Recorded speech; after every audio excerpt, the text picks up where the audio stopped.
Hi, everyone. So, me and my husband have been together for almost 25 years now, and we did have our daughter quite young, when we was unprepared. But I believe we did quite well as parents, and we have two younger children, 17 male and 15 female, now as well. And yes, my husband is also her father. She was quite rebellious in her teenage years, but I thought we had got past that. She went to university and got a degree, and now has a good job and her own place. Around a year ago, she started dating her current deadbeat boyfriend, who has 3 children by 3 different women, and takes D, but she insists he's a great person, and we have to let her make her own mistakes. I never imagined she would sink so low, as she has been basically stealing from us. She called us around 2 weeks ago saying that due to pandemic, she isn't getting her normal full wages and was struggling to pay all of her expenses. So we gave her £1,000 to cover the expenses for a while. Well, a few days ago we found out from our 15-year-old daughter that her sister confided in her that the money we gave her was actually to pay for child support, that her boyfriend didn't have the money for, and they had a big argument over it. My husband is absolutely furious and called our daughter, who admitted that what her sister told us was true, and my husband told her that she is dead to him and to never contact him again. He then said to me that he understands if I can't cut off our daughter, but he can't be with me anymore if I choose to still stay in contact with her, and it's completely my choice, but he will divorce me if I don't cut her off. I am so torn. I completely understand where my husband is coming from and why he can't stand her right now, but to cut off my own daughter for the rest of my life, I'm not sure if I can do that. I might not even like the person she is right now, but I still love her. I really don't know what to do, guys. I could see him being upset about this, but going straight to cutting her off completely seems more like a bit overzealous, unless you're downplaying the severity of her rebellious teen years. Did your daughter used to do D or steal money from you guys or something? I don't get why he went straight to the nuclear option, including getting a divorce from you if you stay in contact with her. Unless there's something you left out, his reaction is way over the top.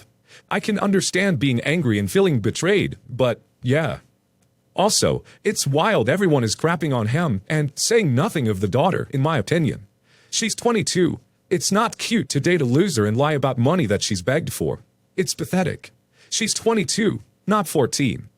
Honestly, I would talk to your husband about seeing if your daughter is willing to apologize, ditch the deadbeat, and repay the debt as a means of preventing cutting her off. If she refuses, honestly call the cops on the deadbeat for D use, and then cut her off until she apologizes. She stole money from you and your husband. He has a right to be angry, and you have a right to not want to cut your daughter off. The only way he may forgo his anger is if he is otherwise relieved of his injuries, or she faces suitable justice. My in-laws recently called and asked to visit for the weekend. We told them that we would be happy to have them, but warned them that there was severe weather on the forecast, and the weatherman predicted hail. We suggested the following week, but they insisted. On the last evening, the night of the severe weather, my husband and I went to bed, and they were still up. Apparently, they checked the forecast, realized just how severe the weather was going to be, and panicked. My father-in-law moved my car out of our garage so that he could put his own car in. His reasoning was that his car is a 2016 model, while mine is a 2012. My car received quite a bit of hail damage. Of course, I have insurance, but I did have to pay my deductible. While this isn't a financial tragedy for me, it's very frustrating considering that we warned them about the chance for hail, and they chose to visit regardless. I am angry that he would move my car without consulting me.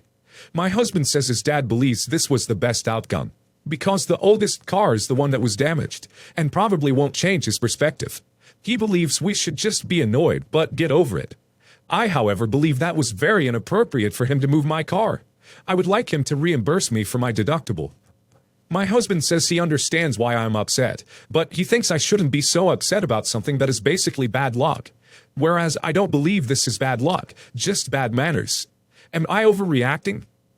I think your father-in-law was very selfish, and I'd be really mad. Absolutely, they should pay for the damage to your car, because they made the decision that your car would be the one that should be damaged. Doesn't matter how old the car was, or what pragmatism they want to dress it up as. Ultimately, they decided, while guests in your home no less, that your stuff was less important than theirs. Sorry, that's not cool. There are consequences to their decisions, and I think you're well within your rights asking them to deal with them. Edit. Also, your husband needs to come out from their shadow and back you on this. This is more of an issue between you and your husband here. Why is he taking his dad's back over yours? I believe you're completely in the right here. You warned them of the hail. They still decided to come, and then they moved your car out of the property to protect their car, which ended up costing you money in hail damage repair. That's rude as hell right there. Has there ever been any other issues in the marriage of your husband taking his parents' side over yours? Maybe I'm the crazy person here, but in my neck of the woods, you don't steal people's car keys in the middle of the night and duck with their car when you're a guest in their home. Father-in-law owes you that deductible. Your husband owes you a spine. My fiancé and I, 29 male, 28 female, have had a pretty great relationship. We are both new at this and didn't date much before meeting each other, and have been going out for about 2 years. I proposed to her about 3 months ago. Everything has been near perfect. We do argue and fight sometimes, but it's always about relatively minor things, and we resolve our differences quickly. Also, a relevant point is that we are both pretty simple people. We don't see the point in wasting money or spending much. In fact, she is more frugal than me. Oftentimes, I'm the one willing to shell out a few more dollars for nicer things, whereas she goes for the cheap option.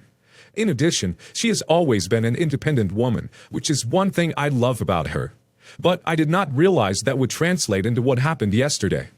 For the last few months, she has been making occasional comments about her car getting old. Fair enough, it's 15 years old and not in its prime anymore. And that was the end of the discussion. I wasn't aware of any plans to buy a new one yet. Since we are getting married in about 6 months, I figured that when she felt like buying another car, we'd look at it together and see what we liked. And then yesterday, I pulled up to her driveway for a date night and saw a brand new looking Lexus. I'm not a car guy, but I know it was a Lexus, and it looked fresh off the assembly line. You can imagine that my first thought was, what the duck? We don't have any friends who own Lexuses. Lexi? Whatever. I was wondering what was a random rich guy doing at my girlfriend's house. Obviously, you tend to assume the worst, human nature. So I knocked, and she opened the door and let me in. Nobody else in the house but her.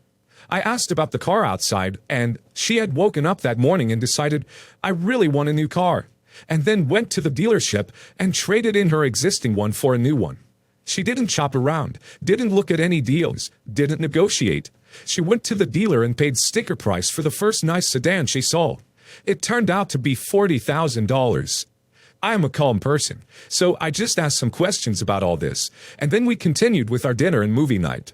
But the whole time it was eating away at me that she'd put this much debt on herself without even letting me know about it, or allowing me to help her look for cars and find good deals, or even negotiate with the car salesman.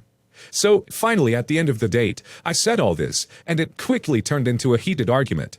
Finally, she yelled that she's not my property, and that we're not married yet, so I don't get any say in what she does with her own money. At that point, I stormed out, and we haven't spoken since. I get that sometimes it's nice to impulse buy a little and splurge, but a few things are really chewing at me inside. First, we're getting married in 6 months, and we have already agreed to share finances like a traditional married couple. So, her $40,000 debt is about to become my debt. Secondly, in a serious relationship, shouldn't you at least talk to the other person before making huge purchases like this that will hang over your neck for the next 10 years? I'm new at relationships, so maybe people really do this completely on their own. But that would shock me if that's true. Third, as mentioned above, my fiancé is usually the frugal one and forces me to downgrade purchases that we make, so it seems very hypocritical that she did what she did yesterday. The last thing is something my mother told me many years ago before she died. I make good money, $250,000, and my mom specifically warned me to look out for women who impulse buy big-ticket items, because I don't want to get taken advantage of. My salary is much higher than my fiancé's, $250 versus $60 a year. So that has been niggling at my mind too. How should I approach her about this? Could this be a pattern and she's going to drop money like this whenever she feels like it through our marriage? Is this a red flag? Or am I in the wrong? And here is the crux of the issue. We have already agreed to share finances like a traditional married couple. So her $40,000 debt is about to become my debt. 1. She went back on the agreement that you both made. 2. She put you in quite a bit of debt without your knowledge or consent and has a completely cavalier attitude about it. Postpone the wedding. Get some couples counseling right away. Get a prenup. Keep the engagement, but tell her that you can't have the wedding until she's paid the car off, because you're not ready to take on a large debt she didn't consult you about. Her reaction should tell you everything you need to know. What happened goes like this. I had not actually met her family much, just her parents once before, and they thought it could be a great way to introduce me on sister's wedding day. Everything went fine, until nearly the time when the newlyweds were to leave for the night. I was starting to feel sick. I can't drink, and I wasn't drunk, but a case can be made that I was unreasonable with the food. When they came to say goodbye, thanks for coming, to my girlfriend and I was feeling really unwell, and that probably showed. They were approaching out of concern. I was making erratic signs of hands and head, and I suddenly puked, putting a lot of it on the wedding dress. The bride was so shocked she fainted, and I didn't know what to make of myself. Well, the family answered that for me. I was soon circled with angry people, mostly male and fairly drunk, and not wanting to end this day with a beat of, I excused myself and fled. Texts from my girlfriend made it clear I was not welcome in our hotel room, so I got myself an emergency sleeping arrangement, puked some more until I felt empty. Then, the next day, woke up to breakup and otherwise angry texts, explaining how I humiliated her to her family, and a bunch of other descriptions that made me feel rightfully bad. I drove alone back to my place and was also called an a-hole for not driving her back, despite the plan was to stay for the week, and I had no reason to think she would want to go back now, and I was still a relevant driver to her. I received angry texts for 3 days about how hard it was for her to handle her family after this, and how she doesn't want to ever see me again. It had been a week when I received another text, this time apologizing about everything she said, and hoping I didn't take it seriously, and of course we were still together, and her family wants to meet me as her boyfriend. She explained that many guests of the wedding felt sick the days after, and she actually asked about my health and how I was doing. She's saying her family wishes to apologize too, and she wishes I go back to them and spend a little time there. I still have a few days of vacation I had taken. Normally we were supposed to stay for the week that just elapsed. But going for a short stay is now imaginable. I don't know how to handle that. I don't want to break up with her for having puked on her sister, but I think she's delusional about the damage done. After the texts I received and reread, I don't think her family as a whole has any chance of ever accepting me after this, especially not her sister and brother-in-law.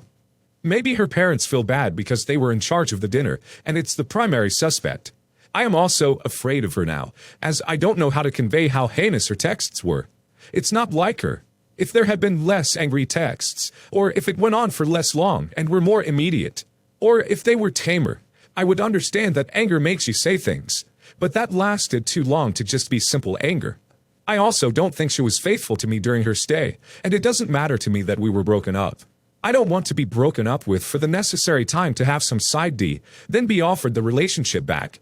I'm not certain of it, but I don't know how to approach the discussion. Generally speaking, if we were to try again being together, I don't know how to handle her family, her sister, her, and my issues with how she spoke to me. Edit. Dear God, this is getting so out of hand. While I appreciate many perspectives, I cannot answer them all. Let me just throw a few remarks here and try to answer a little. I did not instantly decide we were finished, because I think she was under an extremely overwhelming storm of emotions. And this is not so much her true colors, as her true colors in an extreme crisis. She might be learning a lesson too here. In hindsight, I also do think that she was unsatisfied that I fled, and she adapted as she could with an upset mind. I was more concerned that this first impression with family is irreconcilable. Also, if she did sleep with another guy, we're better off ending it here. I did offer to pay the bill for whatever way they would want to have the dress cleaned, in response and acknowledgement of the breakup. Many people seem extremely experienced with vomiting.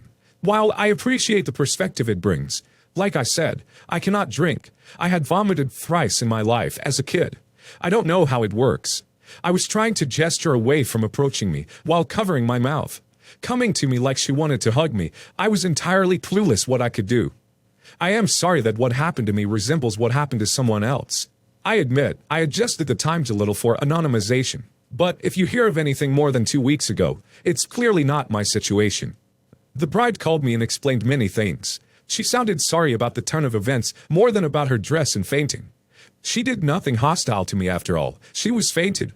It seems the family was not that upset against me as the girlfriend pretended, but she had some sort of week-long panic attack. As for the circle of drunk people, they were drunk. Who knows what was their game after all? She promised that my girlfriend was trying to hurt me, and that was very stupid, but she would never have done anything with the guy. Of course she would say that anyway, and now a face-to-face confrontation trusting my guts will be less effective. I'm really worried, and I don't like trying to hurt me that way one bit. You got sick, and instead of being concerned, they treated you like dirt. Then, when they realized the wedding caterer made multiple people sick, i.e., they gave you food poisoning, all was forgiven. What a bunch of jerks. I'd cut these people out of your life. They behaved appallingly.